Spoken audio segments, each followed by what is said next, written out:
You're tuning into the O&P Check-In, an SPS podcast. I'm Brendan Erickson, a regional sales manager at SPS. This show brings you the latest happenings in the O&P industry. We're unpacking trends and news from this tight-knit orthotics and prosthetics community. Co-hosting with me today is SPS sales account manager and my good friend, Stephen Hunter. Welcome, Hunter. Hey, everyone. Glad to be here. Glad to have you. Let's get started. Introducing the A-Pace, an innovative AFO designed for individuals with mild to moderate foot drop, with or without foot spasticity, weak muscles, or calf muscle loss, serving both unilateral and bilateral patients across low to high activity levels. Built with lightweight carbon fiber and a customizable trim-to-fit footplate, the A-Pace reduces SKUs while offering comfort and ease of use with its anterior style and 2 magnetic closures. PDAC verified under codes L1932 and L1933, the A-Pace is available now through SPS. On the latest episode of SPS Unpacked, we unbox the Proteor Quintera Evacuate. This innovative foot combines hydraulic articulation with vacuum suspension to deliver enhanced mobility and limb health. Tune in by following the link in our show notes. Hello, listeners. Today, I am happy to welcome O&P Insights Vice President and General Manager Lesleigh Sisson to the show. We're excited to have her here to discuss the rising trends in payer audits, the most common causes of avoidable revenue loss, and the proactive compliance strategies that help O&P clinics ensure claims not only get paid, but stay paid. Welcome, Lesleigh. Thanks so much, Brendan. It's great to see you again. Yeah, absolutely. Welcome back. It's always fun to have you on. Thanks. We always do really well, too. Lots of people listen in when you're the star of the show. So just know that as we go in. Okay. Popular topics. Yeah. So first question today. Audit activity has been increasing across the O&P field. What specific trends are you seeing in payer audits right now? Well, I think for the last over a decade, it's continuing to increase our medical necessity scrutiny. So they want to review not only our documentation, but also that of the referring physician to ensure that the devices that we are providing and the services that we're providing are medically necessary and are documented in the medical record. So why do you think payers are intensifying their scrutiny of documentation and billing right now? So in addition to the medical necessity, they're looking at policy to ensure that our documentation and our technical documentation, such as proof of delivery, standard written orders, are in line with what they expect to be on file. They're looking at coding, they're looking at frequency controls, which most of the private payers have not looked at that until the last couple of years. And then they are also looking at prior authorization and post-payment mismatch. So we may have gotten something authorized and maybe the clinician added a code or deleted or changed a code. They're also ensuring that what they authorized is what we're actually billing them. And the reason that they're looking at this is for cost containment. They want to only pay for things that are match their policy, that are medically necessary, that match what we said we're going to bill and what we actually delivered. So it's really important that our documentation outlines the device that we delivered so that they can ensure that the coding that we set forth in our claim is correct. And data is king. We've been talking about this for over a decade, but it's really here now. And especially with AI and automation and looking at claims data, they're able to see so much and ascertain so much information from that data that they are really holding us accountable for our claims. Policy standardization, as we've talked about before, is so important that we understand payer policy because they do, and that we need to make sure that our documentation meets payer policy. There's so much oversight. Recently, there was an OIG report that came out about inpatient billing and DMEPOS items, so DME prosthetic orthotic supplies that were delivered during a inpatient stay that were paid by Medicare that shouldn't have gotten paid. All of a sudden, all of these offices are getting claim denials all the way back to 2018 from when the OIG started looking at these claims, and they don't understand why they're getting these denials, and they didn't realize that they either delivered during an inpatient stay. Maybe the clinician didn't note that, but now these claims are being taken back. Medicare DME Max, as well as the private payers, are being scrutinized to ensure that they're paying claims when they should be paying claims. I mean, that does make sense, right? The better data they have, the more they can match it up and just make sure that they're paying appropriately. And then I guess, there's things that our listeners probably can do to prevent this. So what are the most preventable causes of avoidable revenue loss in their billing? So I think one of the things is knowing your payer policy. We usually teach to Medicare payer policy. That is kind of the gold standard. But each of the payers have their own medical policies, and you can look those up. And sometimes Medicare may pay for something, but because it's not specifically outlined, so I'm going to use the L5783 as an example, which is the adjustable socket code. Most of us know that as the Click Medical code, and that is paid for by Medicare, but it's not written specifically in policy in the LCD or the policy article. So some of the private payers don't have that incorporated as paying for it. And they also sometimes will actually incorporate it stating that it's investigational and experimental. So they don't pay for it. So overcoming those denials can be difficult, but not impossible, especially if you have medical necessity to back it up. But knowing that payer policy and not just assuming that they're following Medicare guidelines and haven't written their own policy regarding a specific code or a specific type of care. Ensuring that your coding is correct. So we see oftentimes that clinicians will do an endoskeletal base code and then they'll add exoskeletal addition codes, or they'll be coding for a BK prosthesis and they add an AK code, or more often it's that they are coding maybe for a SIMS base code and they're adding below the knee codes. And even though technically it's below the knee, those don't go together. And there aren't enough SIMS codes to incorporate some of the things that we manufacture for that type of a device. Authorization gaps. Sometimes authorization is received.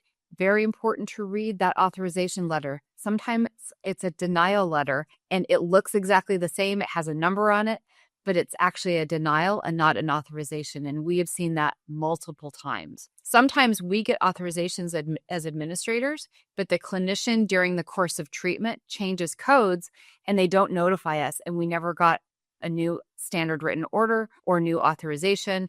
We bill the claim and the codes that were added or changed are now denied because they weren't on the authorization. Incorrect modifiers or billing the wrong place of service, all of those technical things that we do on the back end are so very important. And making sure that you are looking at your rejections and your clearinghouse for your claims to ensure that those are corrected timely and resubmitted. The other area that we see a lot of is that when they do get an additional documentation request, which can either be prepayment or post-payment, so those are AKA audits, that's what they call them, or ADRs, additional documentation requests.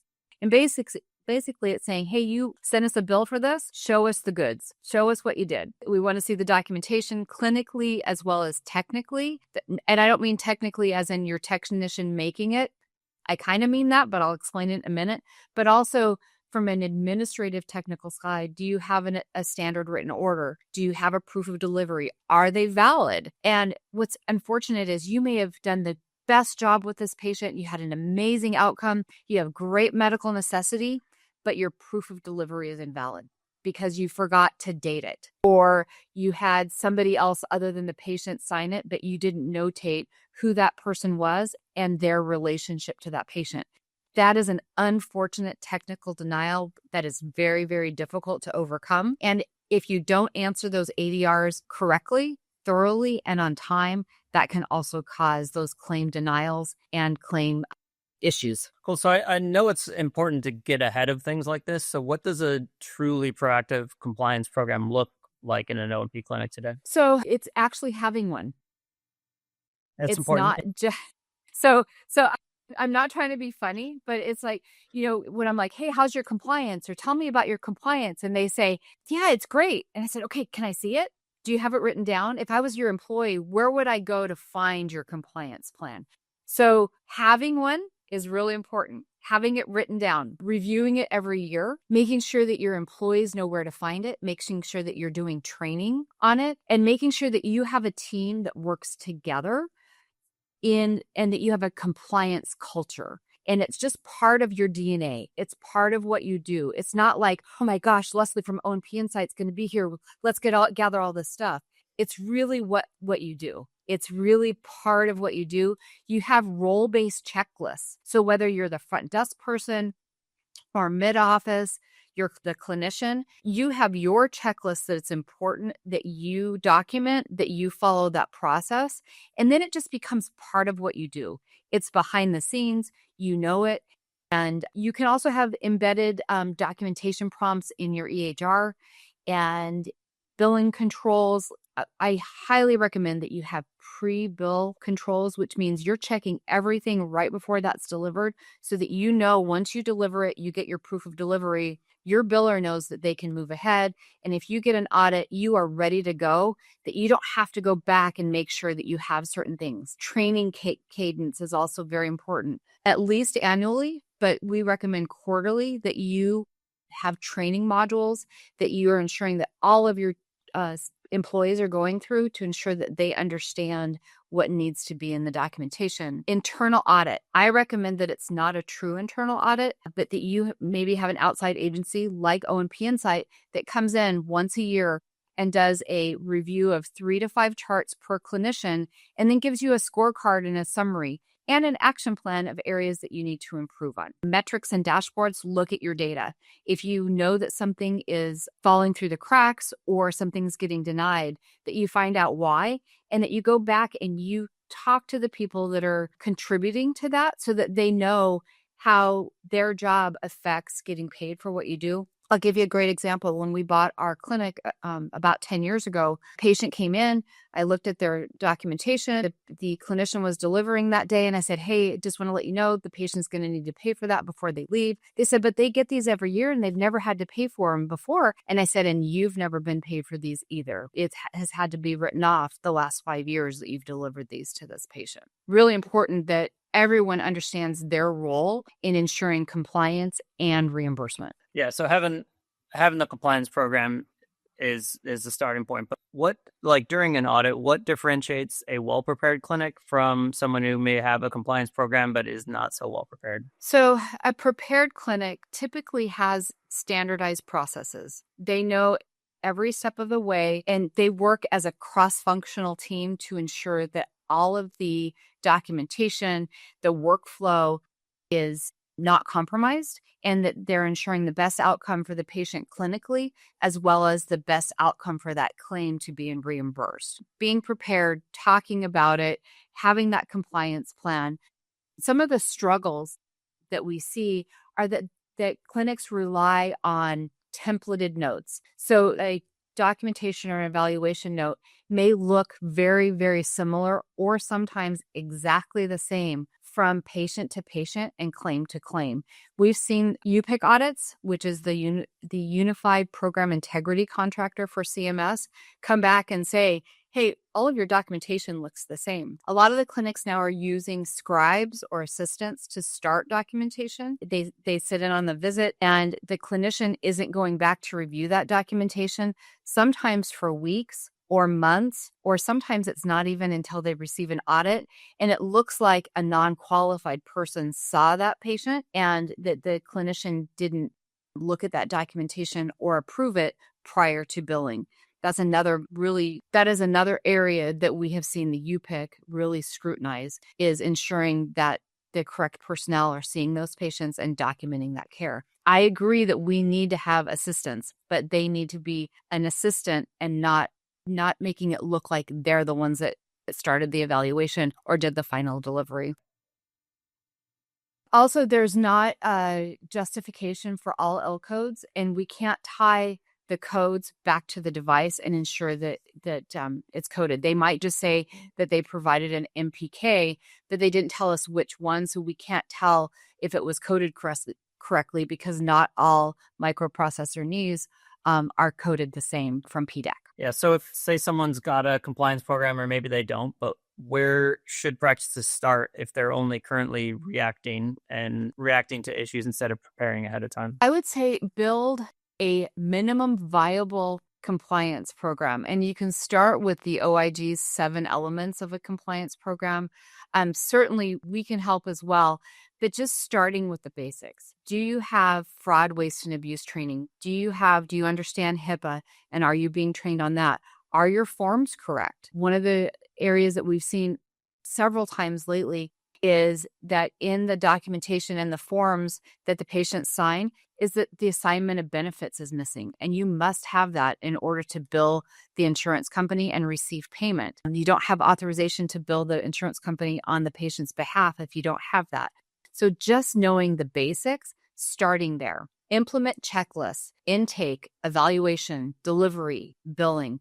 What needs to be on file in those documents? It becomes second nature. Once you understand the checklist, my good friend and colleague, Kurt Bertram, he loves airplanes. So he talks about every time a pilot goes to get in an airplane and they have a checklist, they check every single thing every time.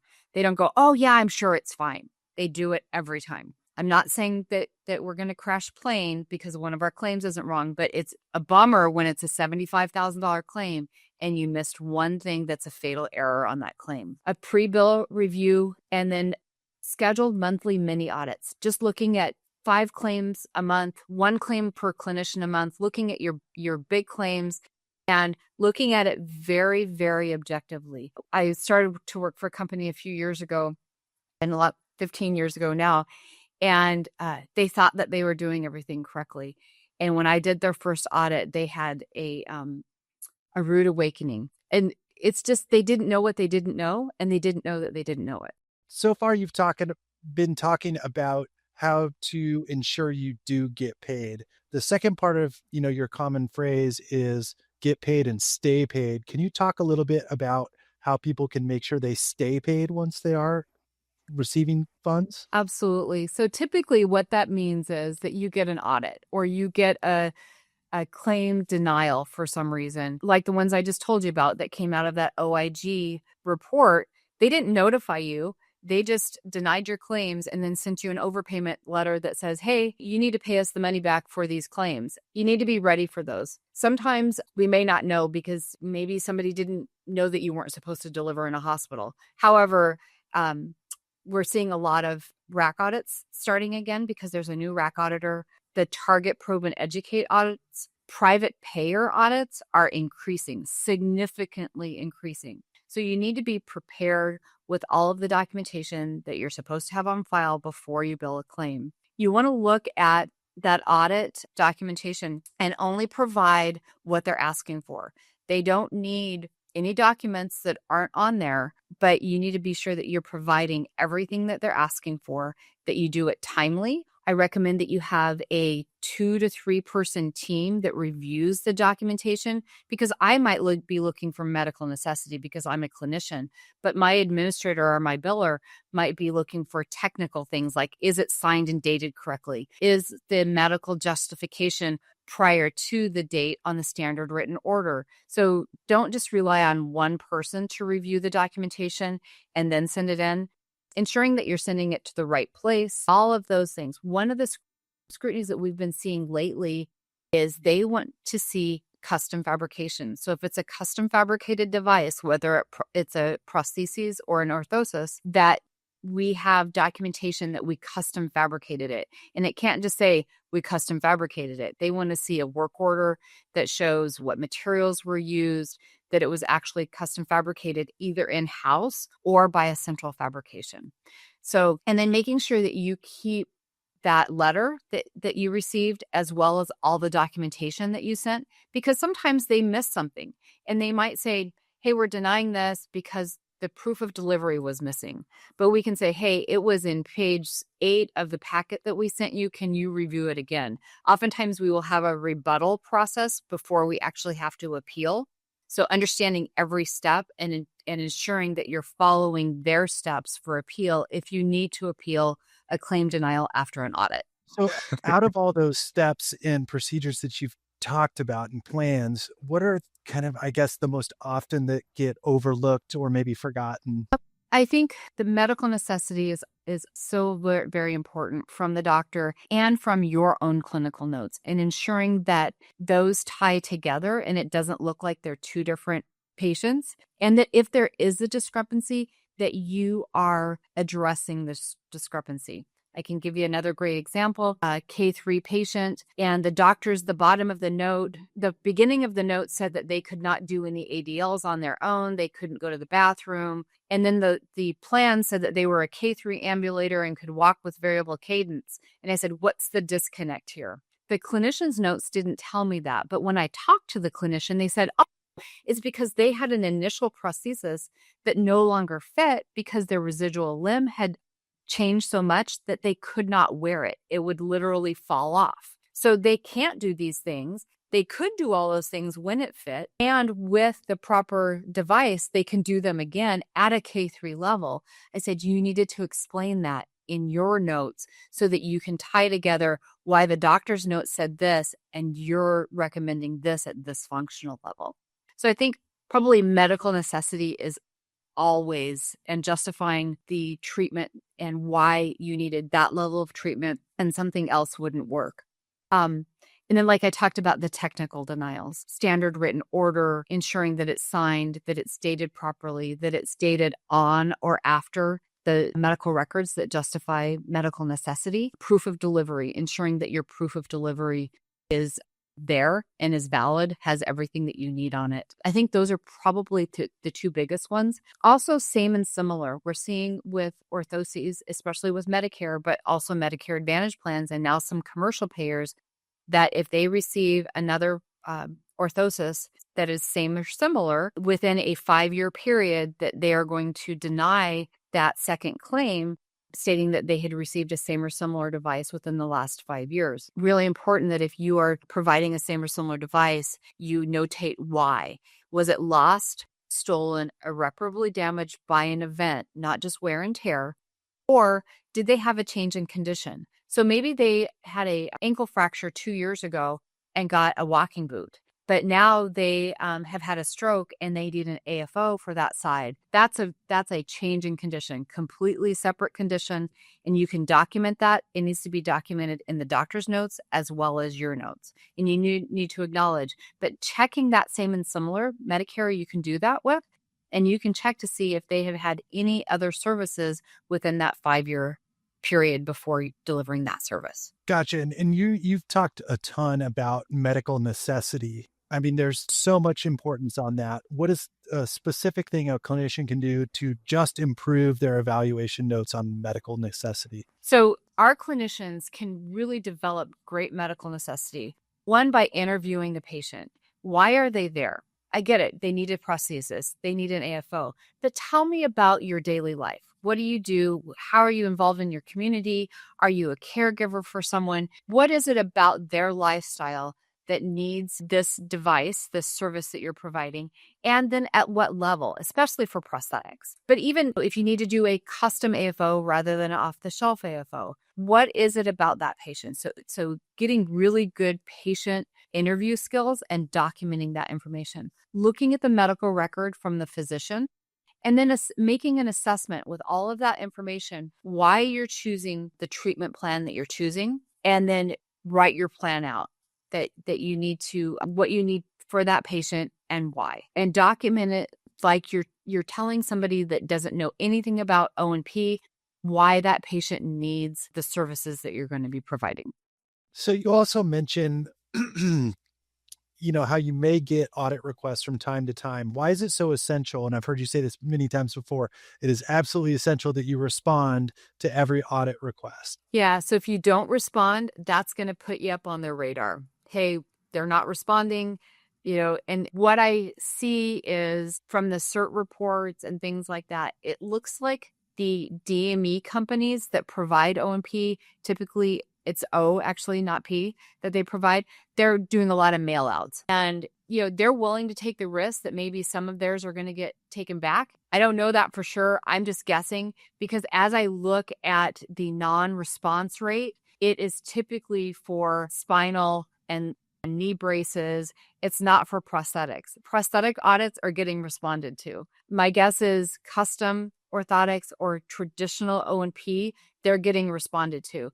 But you're going to get up on the radar to get audited more if you don't respond. Even if you don't have all the right documentation, still respond. And if you can, maybe the medical necessity wasn't there, it's okay at that point to go back and get an addendum and say, hey, doc, you didn't notate that they were ambulatory. And by Medicare's definition for an AFO, they need to be ambulatory. Can you clarify that for us? We've done that before when we've reviewed documentation, and we've had really good success with that.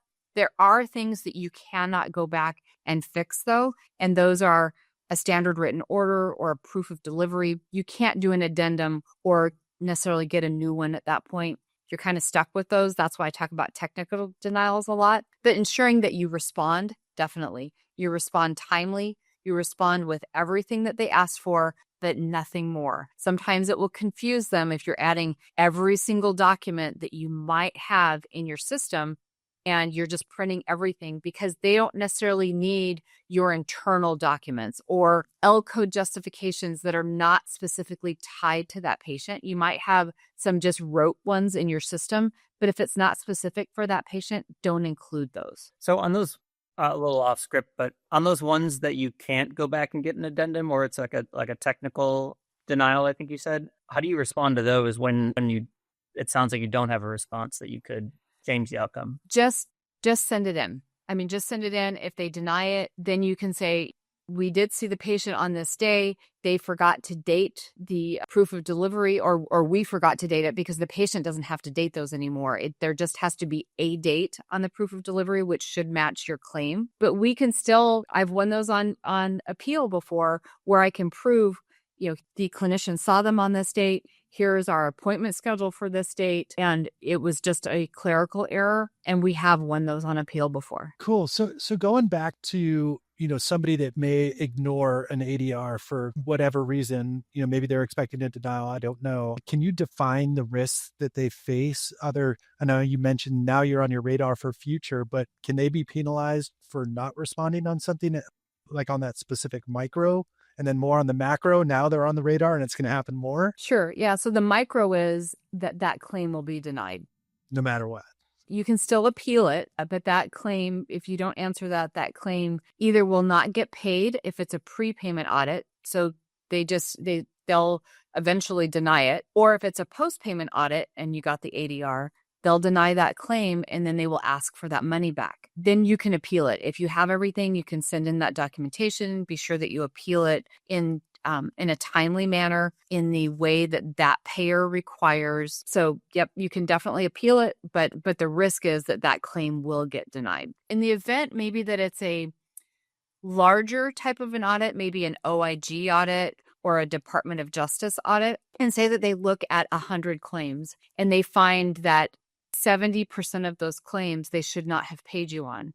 Then they can do extrapolation. So that's a risk, meaning, hey, for the last 3 years, well, from these 100 claims, we shouldn't have paid you on 70. So now we're going to assume that all of the claims that you were paid on over the last 3 years, we shouldn't have paid you 70 on. So now we're going to recommend that the DME MAC asks for 70% of all of those payments. So that happened to a client of mine where they only had an 11% error rate. So not too bad. It was a B+. It was an 89%. However, they billed quite a few of that device over a 3 or 5, I think it's maybe been a 5-year period. And Medicare ended up asking for over $250,000 back. Yikes. Only for an 11% error rate. Yeah. For a B+. That's my grading system. Yeah. Medicare doesn't give it that grading system, but I'm like, it's a scale. Grading on the curve. I mean, are there simple things that you could do, just like one or two quick bullet points on how a practice can tighten their audit response workflow? Because I know it's probably stressful and you're kind of inconsistent, like maybe just a couple little bullet points to help them? Absolutely. So let me give you 3. One is having standard packets, that this is how you put your packet together, that your first page is this, da, da, da, da, da. I also recommend that you number your pages. Once you get that packet together, that way if they say that they didn't get something, you can say it was number 9 in our packet. And I also recommend that our EHR systems are not good at this. So we keep an outside spreadsheet of all of the ADRs that we receive, what device it's for, when we turn the packet in, all of that. And then we log it so that we can see how well we're doing. Most people I say, hey, how are your audits coming? Oh, they're fine. Well, how many have you had? I don't know. But if you have a spreadsheet that shows all of them, you can keep that documentation. And then especially if you have maybe a target, probe, and educate audit or a larger audit where they're looking at several claims, you do a postmortem. Hey, and you can even do this just quarterly. You're looking at each audit, or you're looking at trends, and that you're communicating back. What could we have done better? Or a success. Hey, we did great. We had no findings, which means no findings is great. It means favorable. You're good to go. Awesome. Well, thank you for joining us today. I just have one more question. How does O&P Insight support clinics in establishing these processes that withstand like the different payer scrutinies that come from all the different types of payer sources? Absolutely. Well, one thing is that we can help develop your compliance plan and policies and procedures. So having that written documentation is so important for your staff. It's also required. Medicare wants to see it. ABC wants to see it. But don't just create one just to satisfy the regulatory burden once every year or once every 3 years. Medicare's made a new rule that the accrediting bodies are going to have to be doing site visits and reaccreditation once a year instead of once every 3 years now. Having that policies and procedures, but having a living, breathing document that your staff knows where to find it. I recommend that it's in a digital shareable form so it can be easily updated, but we have one of those. We can customize it for each practice. Documentation checklists, training. We provide training to your staff. We can actually even look at your data for your denial analytics, help develop an audit response, or actually be that audit response for you and ensure that you are ready for those audits, because if you haven't had them yet, they are coming. And ensuring that you're integrated operationally with your EHR, with your audit tracking, your revenue cycle procedures. We can